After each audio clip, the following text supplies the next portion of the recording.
What's going on, everybody? This is Dave from Post Rock Promo. I'm here with Clouds on Door from Belgium. How's it going, guys? Really Hello, good. all Thank good. you. Yes. Really appreciate you guys coming on. Let's dive right into it. So, when and how do you guys form? Um, Um, well, yeah, Tim actually started playing with Jonas. He's the other guitar player. I think like back in 2015 or 16. yeah, something like that. Yeah. Um, yeah, and it was still with another bass player. It was actually the brother of Jonas, and he's still involved. He does like the merch and stuff. But they were more like playing post rock at that time. No, Uh, and then pop punk. Pop punk, yeah, sorry. We play post rock now. Just like punk, and then yeah, I moved to a town near where they were rehearsing at that time, and I was looking for another band, and so then I joined in.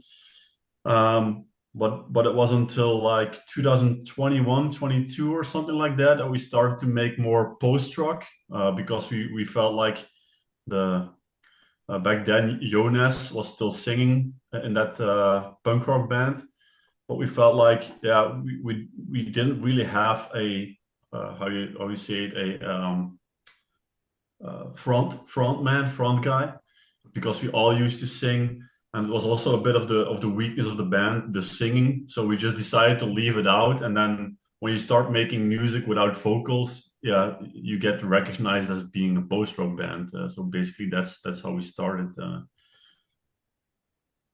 It's Yeah. awesome. That's quite the jump from punk rock and pop punk to post rock. Yeah, but I think it was not that big of a jump because we made punk rock, but it was already with a lot of guitar effects and stuff.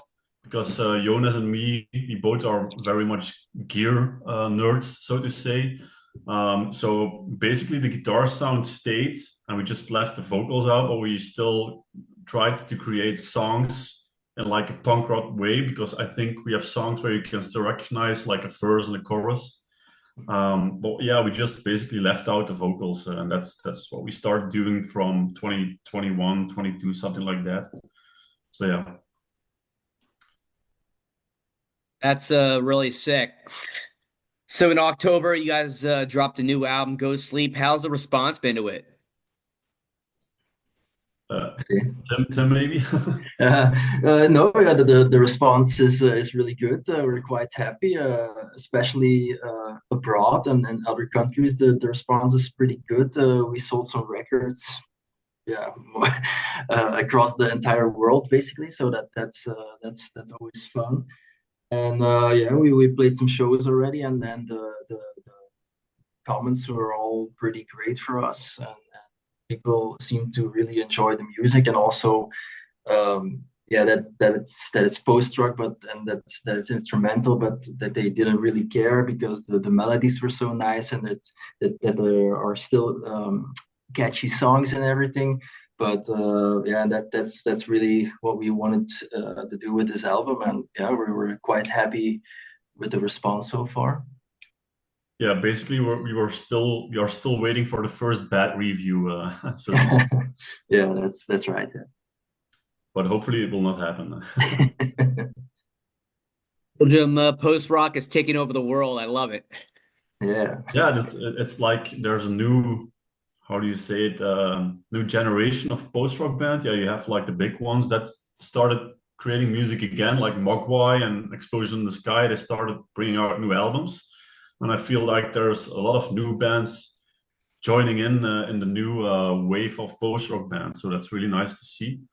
But we try to add something new, like not do the classic ambient stuff, but we try to create more like song-wise post rock. So really traditional songs, but just without vocals, so to say.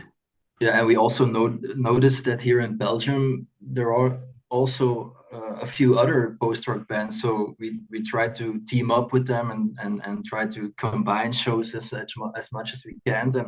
And we have noticed that there is definitely an audience for that kind of music here in Belgium. So that's also pretty nice. Yeah. It's really sick. So, who do you record it with, and how was the process? Well, actually, we recorded in a friend's studio. So my friend is called Koenraad in Dutch. He studied audio engineering here in our hometown in Hasselt, and he started building his own studio in the uh, what do you call it, in the basement of a guitar shop. So in a town nearby, there's a guy who has a guitar shop with all these boutique and vintage amps. And then my friend, he asked if he could make a studio in his basement. And so basically what you have there is you have like a studio, but you can use all the vintage and boutique amps from the guitar shop to record with. So that's a really nice yeah, combination. And like I said, Jonas and me, we are really gear nerds. So to be able to play our record on these cool stuff like vintage amps and vintage guitars. It's really cool. And it was also Conrad's idea to play the album live in the studio because it's actually our first studio album. So the first album we just did it in on our own. It was very DIY, so we just recorded it in our bedrooms. But for the second album, Go Sleep, we wanted to do something more professional. So we wanted to go to a studio. Of course, that cost a lot of money. So to make it as cheap as possible, it was actually Conrad that said maybe we should just do it live. So we recorded the album in I think like 3 days. We recorded all the songs live, and then when we took one additional day to do some doubles and some production, and basically in 4 days we recorded the whole album. So on one side, it's to make it as cheap as possible, but on the other side, it's also really to catch the live vibe of how we play live. And I think you can really hear that in the album. It's not like an overly produced album. It's really catching our sound, I think, and I think that works as far as I know. Yeah. That's really dope.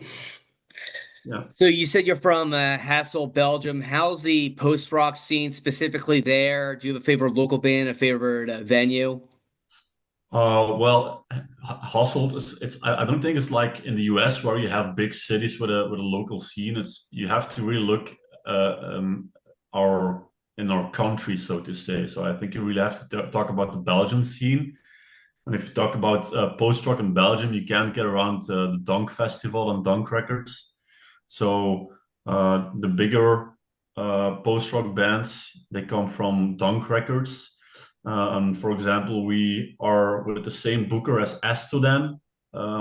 That's one band that falls under the Dunk Records, and they also put out a record last year, the beginning of last year.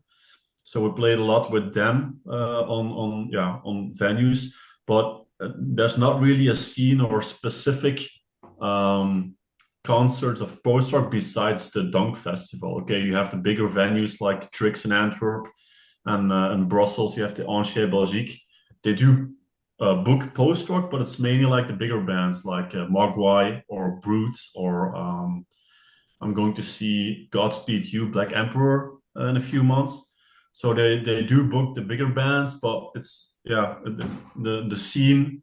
When you talk about a scene in Belgium, it's mostly about Dunk Records that you're talking in Belgium. That is, yeah, and then Hasselt is not that big of a town, so we have some local smaller venues here where we are able to play. We also released our album in the former, it's called Muziekdroom in Dutch. It's actually a local venue, and they started it out with a new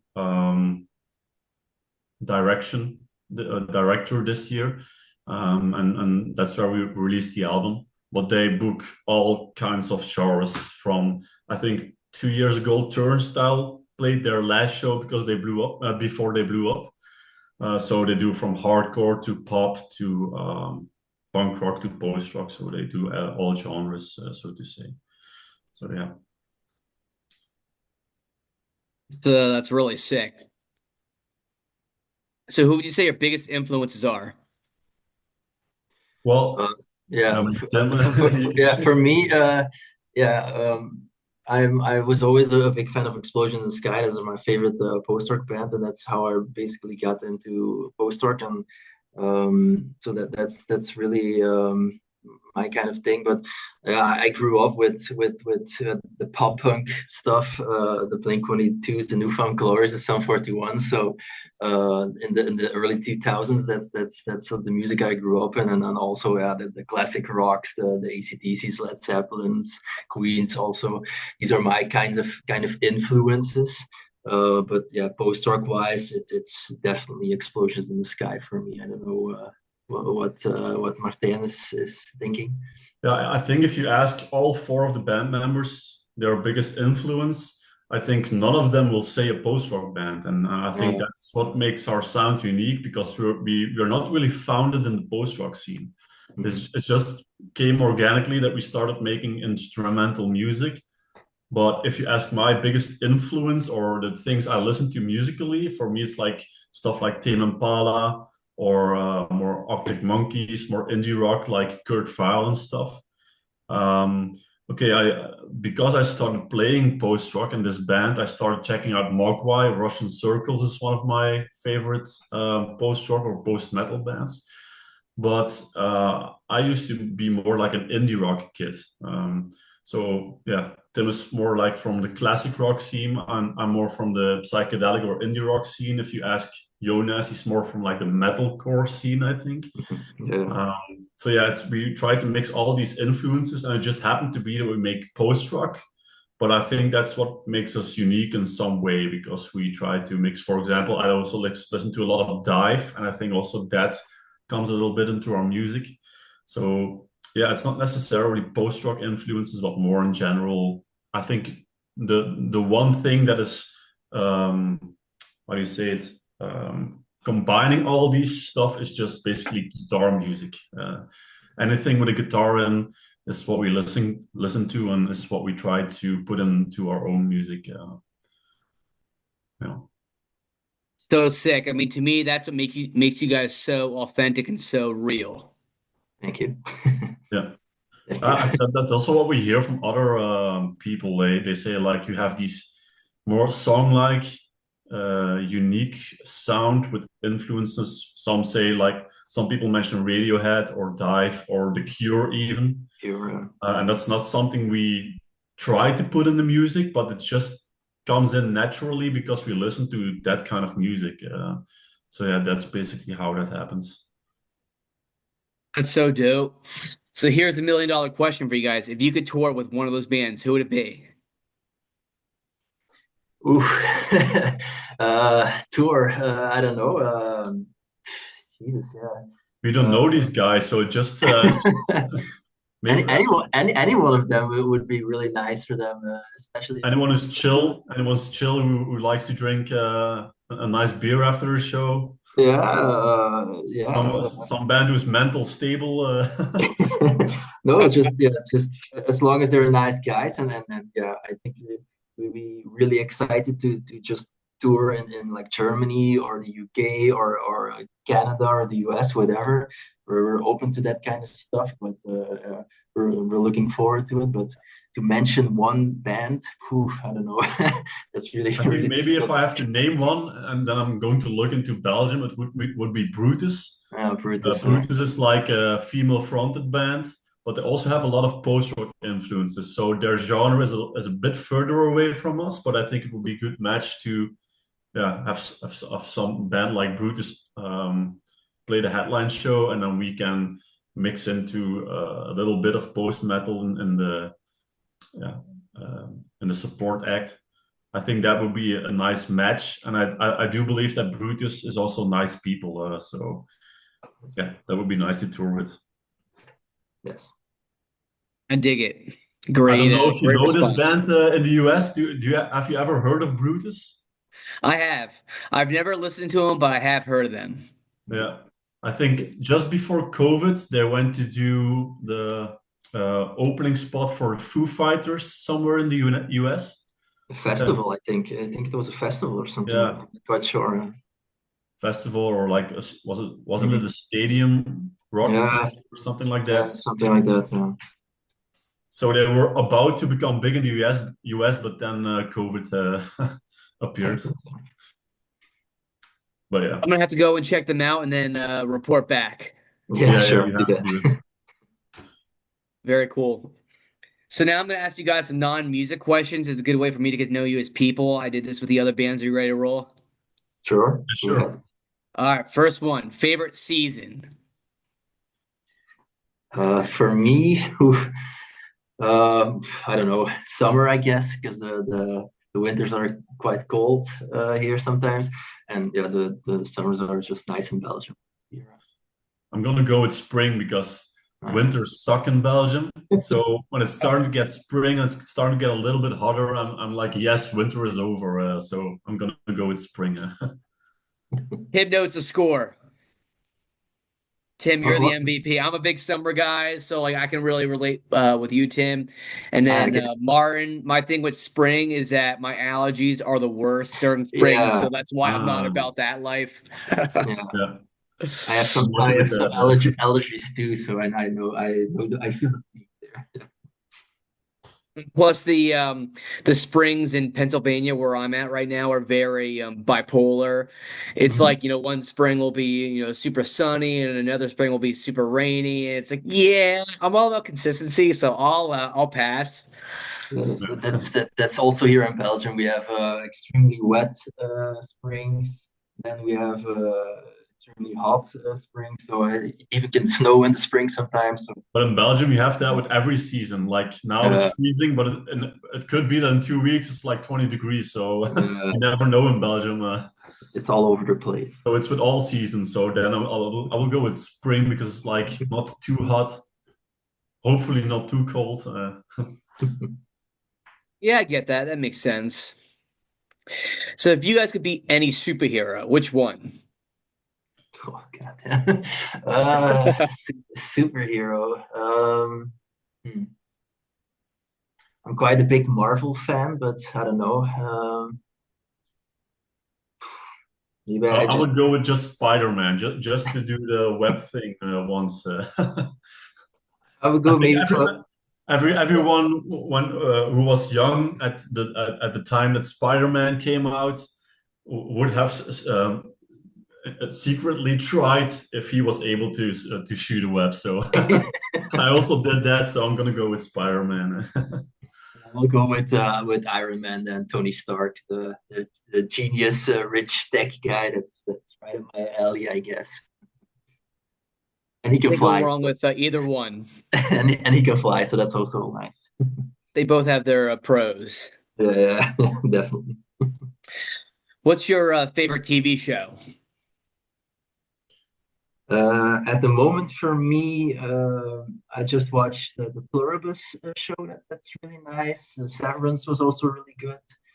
And yeah, my favorite show of all time. I don't know. Maybe like Better Call Saul or something, a Breaking Bad saga. That's my kind of thing. And then also all the comedy shows like Parks and Recreation, and Family Guy, and The Simpsons, and Futurama. That's my kind of thing. Yeah. Yeah, I can relate with Tim. Also, Breaking Bad is like all-time favorite, I think. But right now, I'm on the Stranger Things hype. Yeah. I started out a little bit later, but because we still had to watch like older seasons or recaps from the past seasons, because I was totally out with my mind. I couldn't follow anymore. But now we're picking up the latest season of Stranger Things. That's Yeah. also a really nice one. Yes. All those shows are really sick. It's science, bitch. Yeah, yeah, for sure. So if you guys had $1 million and you could donate it to any charity, which one? Um, for me, um, maybe something with like the, some charity that has to do with like animals or something, like animal shelters or something. So I'm a big animal fan as well. Maybe something like that. I don't know.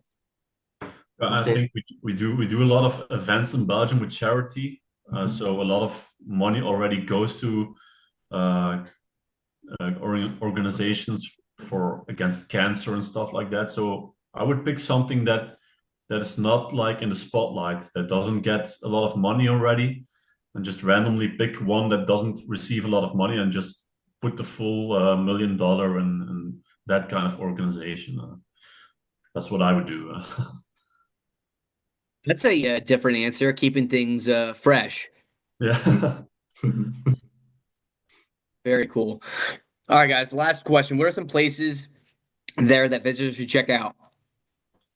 In Visitors to Belgium. visit Belgium. Yeah. Yeah, Martin, just go ahead. What are some I would nice just spots I would here? just randomly go to a village and search for the frituur. Frituur is like the one Belgian thing that we are proud of, because everyone says it's French fries, but that's a lie. It's Belgian fries, and in Belgium we eat it in a very specific way because we basically go to like small houses or sometimes even like caravan, or how you Yeah. call it, trailer Train, like trailer, yeah. trailer, and in the trailer they make French fries, Belgian fries it is, but they have like 50 different snacks where you can choose from, also 50 different sauces where you can choose from. Sure. So if you visit Belgium, you really have to go to the frituur and order fries with your favorite snack, and afterwards just go to the local pub and have a Belgian beer, of course. Yeah. That's Can also you what can we are famous you, for. you can't go wrong with the Belgian beers here. If you go into any town, into any village, just the smallest pub or bar, just walk in and you can have a really great, even local Belgian beer here. Yeah. So And if I have to name one city, I would go for Ghent, Ghent, yeah. because it's very cultural and also has a big music scene. So Yes. Ghent is like my favorite Belgian city. But I try to avoid like the tourist traps, like in Brussels and in Bruges. Maybe Bruges is also pretty nice, but it's really touristy and there's a lot of people there. It gets quite busy. So the smaller towns like Leuven, that's a student town, is also pretty nice. Ghent is also a student town. Hasselt, where Martijn is from, it's also pretty nice to walk around and have a few beers and French fries or Belgian fries. Now you're speaking my language with the beer and the fries. Now I'm getting really thirsty and really hungry. I really appreciate it. Sorry. So everybody that watches this later on, make sure that you call them Belgian fries and Yeah, not French fries. Otherwise, the pitchforks are coming for you. that's right. That's correct. Yeah. Well, I really appreciate you guys coming on, and the support means the world to me. Okay, Yeah, no your problem. support as Sure. well. Thank you very much for the nice words about the album. And for people listening, go check Go Sleep on all platforms. It's also available on vinyl or vinyl. Final. Yeah. Um, but I think the shipping costs to the US are quite out of the roof. So if you're in Europe and you want a copy, you can order it on Bandcamp or the website of the label Barley Records. And if you're in the US, just stream ahead, I'd say. You know what the man says, go to the websites, listen to the music, buy a shirt, buy a CD, buy a vinyl, support local music. You guys are absolutely killing it. Keep up the amazing work. Thank you All very right. much. Thank you. Thanks. Of course. I hope you guys have a great night, and we'll chat soon. Yeah. All See right. you. See Bye. you. Peace.